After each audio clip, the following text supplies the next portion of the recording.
Welcome to Desperately Seeking the 80s. I am Meg. And I am Jessica. And Meg and I have been friends since 1982. We got through middle school and high school together here in New York City, where we still live. And where we podcast about New York City in the 80s. I do Ripped from the Headlines. And I do pop culture. And we're doing 2 field trips in a row. Yes. Which is kind of crazy for us. I think that we're just breaking new and exciting ground. And today we are interviewing Beckett Rosset. How do we even begin, Beckett? I love what you guys do, and being of a certain age, for better or worse, the 80s are a big part of my upbringing. It was not the best of times. Well, exactly. Like, one thing the three of us have in common that maybe some of the people who have interviewed you recently do not have in common with you is that we're actually your age. And There are people my age somewhere.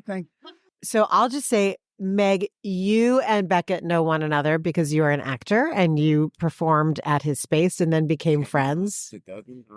Right. And I attended one of your performances there. So I know that the space is really amazing and that there's a very eclectic group of people who will come and, enjoy whatever the cultural event is that's happening there right now. But Beckett, why don't you just start by, in the most, 10,000 foot view way, just explain what is the space and how have you been using it and allowing artists into your space to create something that's very new, but also very old? The short version is I met this woman named Mary Kaplan damn near 30 years ago. I was living in a bedbug infested apartment in Bushwick with my 2 cats, Molly and Eloise, and we had to get out of there. And I had just met Mary, and I asked her if I could stay there for a week till I could find a new place to live. So she actually said, "I feel sorry for your cats. Why don't you stay here for a week?" That's what she said. Little did I know, because this was 2001, post 9/11, that I would still be there. Mary, sadly, is no longer with us, nor are my cats, although they made it to 19 and 21. I still have Mary's cat, Micho, who is 19, who Meg got a gift for, who caught a mouse last night. But anyway, so moving forward, Mary passed away. The building was in foreclosure, a shit ton of financial problems. And I had been trying to make the space into something for 20 years. And Mary loved the idea. She's a huge theater supporter. She's donated hundreds of thousands of dollars to small theater groups in her life. I was reading up about her today. She definitely seemed of a type of New York privileged, bohemian, patron of the arts. I hope those women still exist out there. Like a Canonica type. The woman who she supported, oh God, I'm going to look at one of the jazz greats. I can't remember, but she was from a super privileged family and sort of left them behind to be. Yeah, well, Mary was sort of the, the black sheep of her family, as I am of mine. And she was definitely a patroness of the arts to the fullest extent possible. Do you think that she recognized a black sheep when she met one? Probably. She said I needed help. Little did I know. What was it like growing up you grew up in the West Village? 4 blocks from where we're sitting, or 5 blocks. West Houston between 6th and Varick, the block the Film Forum is on. And I went to the Little Red Schoolhouse, and then they asked me not to return when it came time to go to EI because I was a terror. I was a menace. I made teachers cry. I destroyed property. I got in fights. When I was a kid, my name, Beckett, became Bucket, Fuck It, Suck It. So. And why is that? Do you remember why you were upset? Children are cruel. No, why were you upset? Probably because my parents were not parents. And I was just a wild, unmanageable child, out of control, all 3 pounds of me. Mm-hmm. I was faster than everybody. I could do things that nobody else could do, but I had no emotional control at all.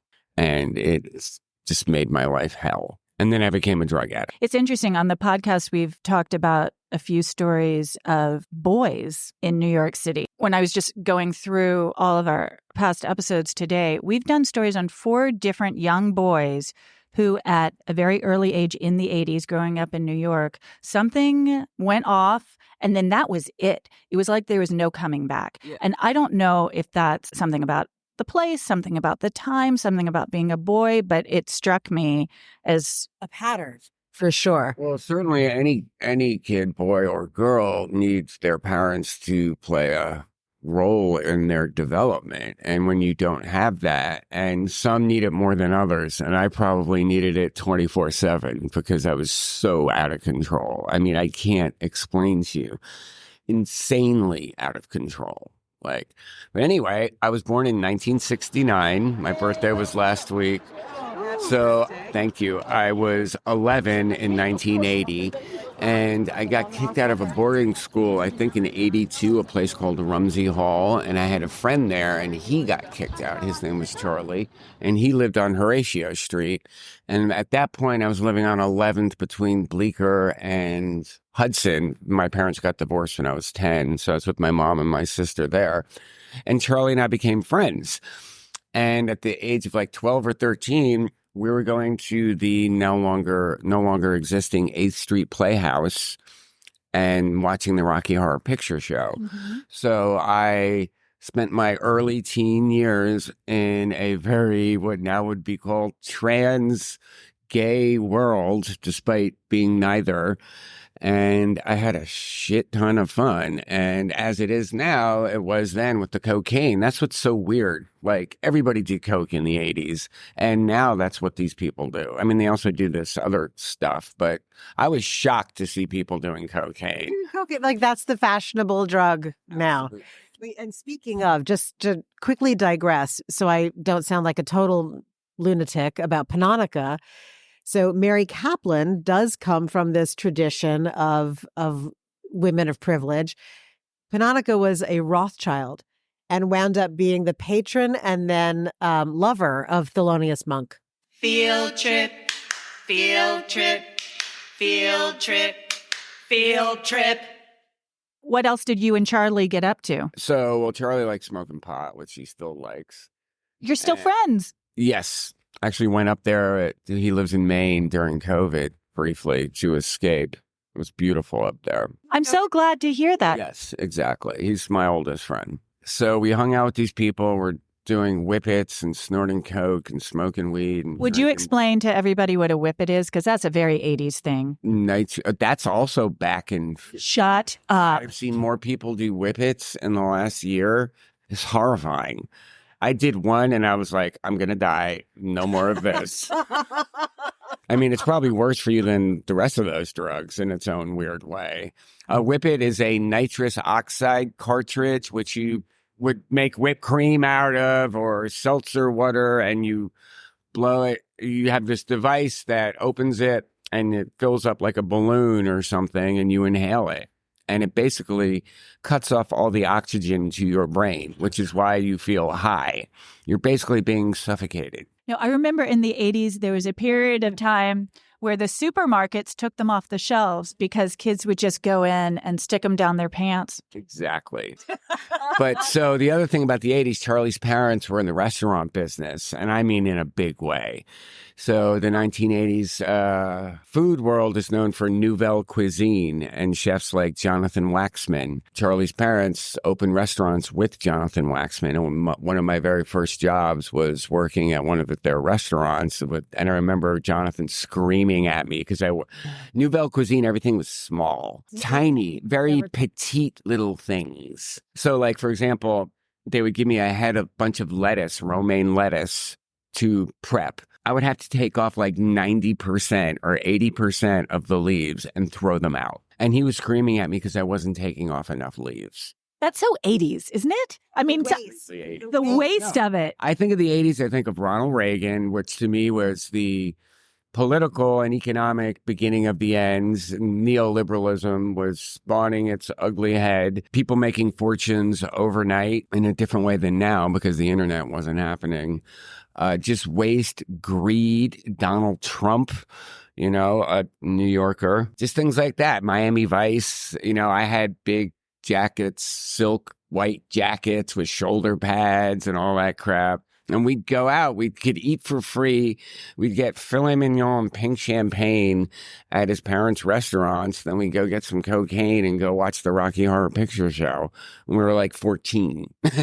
Well, it's interesting because every time something happens with of all people, Drew Barrymore, there's always a lot of press. And the press that people care about is what happened to her in the 80s and as a child and all of that excess. And I think what's so interesting about what you're talking about is it's always treated in the press as though that's like a bizarre thing. And in fact, it seems quite common that people in New York City who were not looked after, which is really what you're saying, that there are a lot of kids, latchkey kids are a thing that we talk about a lot. And there is an underparenting and 80s excess being so, it was easy to get if you wanted it, or even if you didn't, it was offered. And there's a lot of tragedy too, because as you know, the AIDS epidemic occurred in the 1980s. My mother was an emergency room nurse at a hospital that sadly now no longer exists called St. Vincent's, which was on 7th Avenue and 11th, between 11th and... I want to do a story about St. My Vincent's. mom went to nursing school there and then became an ER nurse. She would come home in tears because people were dropping like flies. Almost all of my non-straight friends are dead. And every single one of them died from AIDS. They should all be sitting here with me, 54 years old, but they're not, sadly. So these were some of the negative, things. And also in the 1980s, something called crack came out, which destroyed New York City. I mean, New York was bankrupt and fucked up in the 70s, but then in the 80s, it became a whole new kind of fucked up because there was money because Reagan changed the tax rates and people could get away with murder on Wall Street. And in a weird way, maybe that did have a trickle-down effect, even though I do not believe in trickle-down economics. But there was so much money floating around, and then you have this very obtainable, very cheap drug that is everywhere, and homelessness took off, the murder rate took off, crime took off. And I ended up doing that for a while. I was about to ask you. So last we heard you're smoking pot and doing cocaine with your friend Charlie. Taking acid and mushrooms and doing whippets. And are you going home during this period of time? Sometimes, but less and less. I pretty much moved out, I think, when I was like 16, staying with some friends on the Upper East Side. Didn't get along with my mother, my father. There was no relationship. You said that your parents divorced when you were 10? So when at 1979.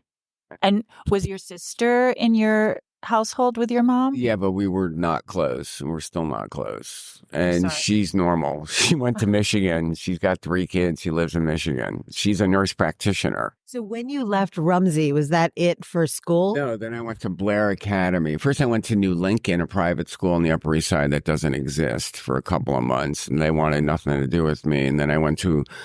I think my mother somehow scraped the money together for me to go to this other boarding school called Blair in Blairstown, New Jersey. I lasted 3.5 weeks or something. Oh, wow. Some guy gave me some booze. I got drunk. I blacked out, and that was it. I feel so bad for the little Beckett. I just picture you, because I bet you were short. How tall were you when you were? Tiny. But I was an athlete. I played football. I was nuts. I was a good pitcher. I was a co-captain of the football team at Rumsey. I knew what I was just good at it. But then I ended up getting my GED and going to classes in some guy's apartment because he wasn't accredited. Best education I ever got from this guy, Really? Bill Meyer. And it was just crazy, somewhat well-off kids who had all gotten kicked out of schools. Oh my God. So he had a business that he ran for you guys to come in to his apartment. Yes, we learned about the Habsburgs. We studied philosophy in a way that I had never studied it. He wanted me to become a philosopher. He even visited me in jail. Field trip, field trip, field trip, field trip. And this is where you grew up. Yeah. Now, you weren't here all the way through. You moved away. No, I mean, I moved with Charlie when his parents went out west. I lived in Hollywood for a year when I was like 19. It was horrible. And then it was great. They moved to the south of France and they sort of took me along to so their son would have a friend. Did you like Charlie's parents? Yeah, no, I love them. They're amazing people. Charlie's mom was more of a mother to me than my own mother. And they're amazing cooks and amazing wine connoisseurs. So they know how to have a good time. You know, it can only go so far. You're not blood. Plus, I did a lot of shit to piss them off. I crashed their car. I drank their entire wine cellar one night. I had sex with a girl in their bed, and they came home and like found her blonde pubic hairs in the bed. Oh my God. I was still out of control. And I'm like 20. So I have to ask the question, because we've talked about kids who we went to school with and we're like, whatever. Like we did a whole story about these two redheaded twins who went to the Fleming school with me who were out of control. And everyone was like, whatever happened to them? Do you know at this stage in your life why you were so out of control or what? Emotionally disturbed child. That's it. Things I don't want to go into. Then you don't have to. And obviously I became a drug addict. So that doesn't help your chances. And I still battle with it. You know, I mean, I don't do hard stuff, but I became an IV drug user, but that was in the 90s. And I was sober, totally sober for 10 years. But in the 80s, I was just out of control. Luckily, I hadn't discovered heroin by then, but I would in the 90s. But the 80s, talk about polarization, which we are certainly experiencing in society now. Then it was more economic polarization. There wasn't lunatics with guns killing children, you know, and being neo-Nazis, which is what just happens. But just the wealth disparity really took off in the 80s because of Reagan and the stock market, Wall Street, you know, all those movies about it. What's the DiCaprio movie, The Wolf of Wall Street? I couldn't watch that. Slime bags like I got through like the first 5 minutes of it and I was like, I am not in the mood for this. No, thank you. I've actually watched it and it seems pretty legit. Field trip, field trip, field trip, field trip. You know, I mean, it's movie-fied, but still, you know. But so for me, with the space, I don't give it a name. The New York Times called it Beckett's, which I seem to be stuck with. I'm appalled by that. I don't want anything named after me or Samuel Beckett, my namesake. I don't think it's appropriate. I survived because I don't have a name. This happened organically and almost by accident. I tried to let Mary let me do this years ago. It took, sadly, for her to die for me to be able to do it. But I thank her every night. And Mary is smiling down on this somewhere. She loves theater. She would be so happy to know that this stuff is going on there. Like nothing would have ever made her happier. What prompted, I mean, I know that you wanted to do this for a long time, but what is the motivation or the impetus for you to want to do? It was economic desperation because I was penniless and jobless. I thought I was getting thrown out. It's like I've had multiple times where I was an inch from being thrown out. And I'm back to that again right now. I still have no lease. I've just lived there for 22 years. But you wanted to start a theatrical... Be a bookstore cafe during the day, maybe some furniture, and then at night be like a lounge with some cool live music centered around the piano and some jazz or something like that. And then some performances like reading my writing, other writers, or doing theater. And you also have tents now, which is huge. Because my dad was a book publisher. He owned Grove Press. He published Samuel Beckett. That's why my name is Beckett. Beckett won the Nobel in 1969, the year I was born, so that's why he named me Beckett. So I have that in my blood. I always wanted to be a publisher when I was a kid or a writer. That's all I've ever wanted to be. And so I'm sort of trying to do that. And I am launching a literary magazine called Tense. And I'm hoping to get the first issue out in September. And I model it after my dad's magazine, Evergreen Review, which still exists as an online entity, where it's going to be, my magazine is going to be political. It's going to be sexy. I feel like sex has become something else in this day and age. It's nauseating. I don't that. I want to hear the your internet. It's because of porn. I have very strong opinions about this, so I really want to hear what your take is, and then I'll. Cook my lighter, cook my dipper. Who He's is a that? scientist. He's a Really? scientist? It's fascinating. He's been to the space multiple times. One of the locals that make I this like a neighborhood. seersucker. Yeah, exactly. He always wears that. It's getting a little tighter. But you met Robert earlier, like Yes, we have to talk to Robert. local denizens that I hang out with, which I love, Yeah. which is why I love this bar. Well, it's so nice that by happenstance you managed to come back home again. Oh, it was totally random. I couldn't believe I was 4 blocks or 5 blocks from where I grew up. I was like, how the fuck did I end up here? I was living in Bed-Stuy, sticking a needle in my arm, and then I end up here. I got clean here. My cats got to live most of their very long lives here. So, I mean, it's in many ways, I am incredibly lucky. Field trip, field trip, field trip, field trip.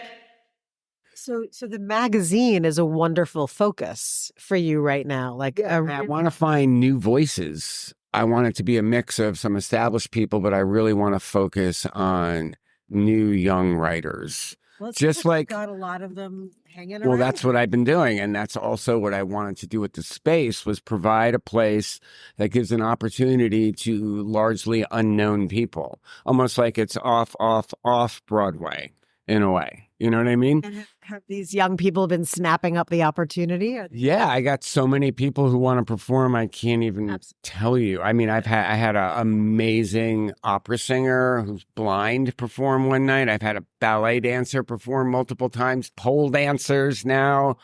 We've had comedy shows, poetry readings from novels, magazine parties, book parties, disco parties. Probably put on a play 60 times here. I mean, it's insane. And I'll commission people. Like, there's people I want to write for tens. I'll be like, you, please, I'm begging you, write something. I will pay you. I did a Kickstarter and I raised 14 grand, which freaked me the fuck out. I was like, the two things that the money needs to go to are the printing costs, which I think I might have covered separately, and paying the writers, because I need to pay the writers. I'm a writer. I want to get paid, so they should get paid. And I don't mean $50. No, I'm not the New Yorker. You're not going to get thousands of dollars, but I want to get you something that's at least makes it worth your while. And I need to do another fundraiser. I really wanted to raise 100 grand, but that was a little far-fetched. So I started with, well, maybe it's not. I just started with a lower number. It's all about self-confidence and believing and being willing to take risks. And I'm a risk taker. And there is a huge momentum behind not just you personally and not just the space, but also what you represent, I think, to a lot of these younger people is like a bohemia that they didn't experience themselves and that they want to know more about. There's a lot of curiosity. There's a lot of energy behind it. And it doesn't seem to be fading. I was a little taken aback, though, how important I am to it. For a I'm not second. somebody who relishes the spotlight, but I see the writing on the wall, and I know the only way I'm going to be really market things is by putting myself out there. I've also been just reading at my events, and people seem to really like it. So I personally think they like the subject matter more than my writing, but whatever. Isn't it kind of one and the same? though? There's the subject and the voice, and you know what? If you get a toehold with one of them, you're ahead of most. So that's People like hearing about jail and drug addicts and homelessness and all the insanity that my life was in the 90s. So I give it to them. There's a Kinks song. First concert I ever saw was the Kinks. I think I was 11. So 1980, and there's one of their songs, "Give the people what they want." Field trip, field trip, field trip, field trip. Have you ever thought about moving out of New York? Constantly. I was not expecting I have that. no money. Like, I need money to leave. Well, not now. Like, I don't. That's wild. Right now. I want to stay here until I'm like, I mean, I'm so burned out though. Like, I need a vacation. Mhm. I think I have not had a vacation. I've got to tell you, Jessica, he works his fucking ass off. And then worrying about the building, the old cat, like, I can't just leave, you know? If you could live anywhere else, where would you go? My little fantasy I've been telling people is I just want to meet a woman who I love and she loves me and she's some kind of artist too. And we just get a little place in the country somewhere where we have a bunch of stray animals and a huge ass garden. So we just spend all day gardening, taking care of the animals and writing or painting or whatever. And that's it. That's all I need. I don't need anything else. I think it's so interesting how New Yorkers, you know, and I mean like natives like we are, there is this crucial moment of, I think I'm done. Yeah. You know, and You even can't afford to be done right now, though. no, I mean, frankly, neither can I. You know, it's a bizarre, you know, it's not quite golden handcuffs, but it's in there. Yeah. Kind of like I feel trapped. But I think if I could just periodically get away, like a lot of people are able to do, that would probably help. If I don't have that river to go walk by every day, I lose my mind.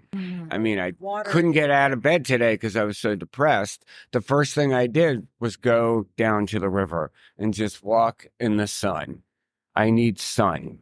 But it's also, I mean, it takes a lot of money to live here. But it's interesting to hear you say, like, you can't afford to leave because it also generates being here is where, you know. You can do something like become successful as a writer or long shot as an actor or something that I can do from other places. I can't leave here.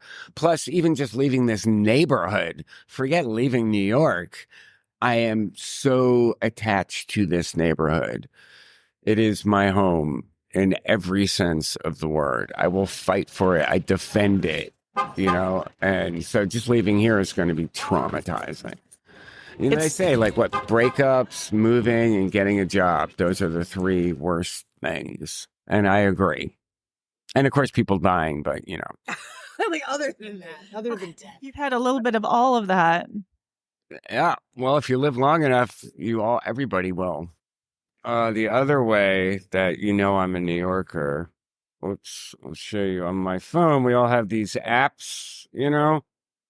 So, like, Tuesday, April 11th, I walked 12 miles. The next day, I walked 11 miles. The next day, I walked 9 miles. And that day, I didn't get out of bed. And that day, I didn't get out of bed. But generally, I walk like 8 miles a day. I just walk. And that's a New York thing. Are you mostly walking to run errands or because you need to clear your head? Saved my life. It's my antidepressant. It works way better than any SSRI. I do what I called old man parkour.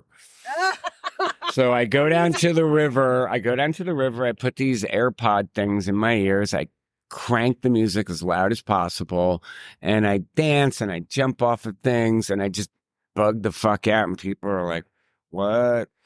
And I've been doing it for like a year and it's changed my life.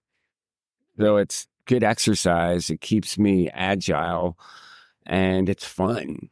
What are you listening to? Get out of my head. 70s, 80s, 90s. That's look who you're talking to. I love the Rolling Stones. I listen to the Stones. I listen to Bob Dylan.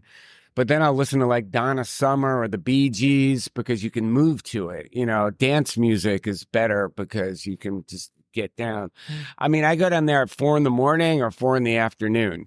I'm down there screaming my brains out sometimes. It's amazing. I have thousands of pictures of the sunsets now, which are oddly beautiful. It's like you're in Costa Rica, except you're looking at Jersey. What the fuck? How did that happen? I was like, I don't remember sunsets like that when I was a kid, okay? field trip, field trip, field trip, field trip. I am a den mother in a way because I do care. I don't have kids. Sadly, I don't think I'm going to have kids. I wish I had the pleasure of doing that. And so in some ways, I've embraced this whole thing in that way. It's like an uncle or a father or a big brother or whatever. And I do care about them in a way that I don't think they get. And so when I get upset, it's emotional, because I care about them. So talking about these kids and wanting to nurture them, what is the best of the 80s that they can't experience that you would say, let me show you this, or let me share this with you, or this is something that you should do? Something from the 80s wasn't exactly a great time, but I would just say, just be nice to people. That's it. How many times I woke up on the street with food by my head, with money, with clean clothes when I was in jail, and I was the only white boy in a 50-unit housing thing. These guys saved my life. Total strangers. No idea what happened to them. Like things like that. So you just don't know. Like I don't believe in God per se, but I kind of do believe in karma. So I just try to do good shit. And whether that's giving somebody a chance or holding a door open or just trying to be nice. And it's also like, don't judge people right off the bat, which I used to do. It's like, give people a chance. You know what I mean? Trying to be more tolerant, especially in the age that we now live in, where there is no tolerance for anything. It's like Mary. Yeah, exactly. Totally. So that's all I try to do. I'm trying to create a sort of an artistic home for people. I tell people I don't own the building. I'm on food stamps. Mary left this as a gift, and I am compelled to share it with everybody. And that's what I've been trying to do. Well, I'm completely inspired by you, Beckett. Absolutely. Not just by what you've done with the space, but also by Tense and just knowing you. You're an incredible person. It's a pleasure to know you. It is. And it's a pleasure meeting you. It's wonderful meeting.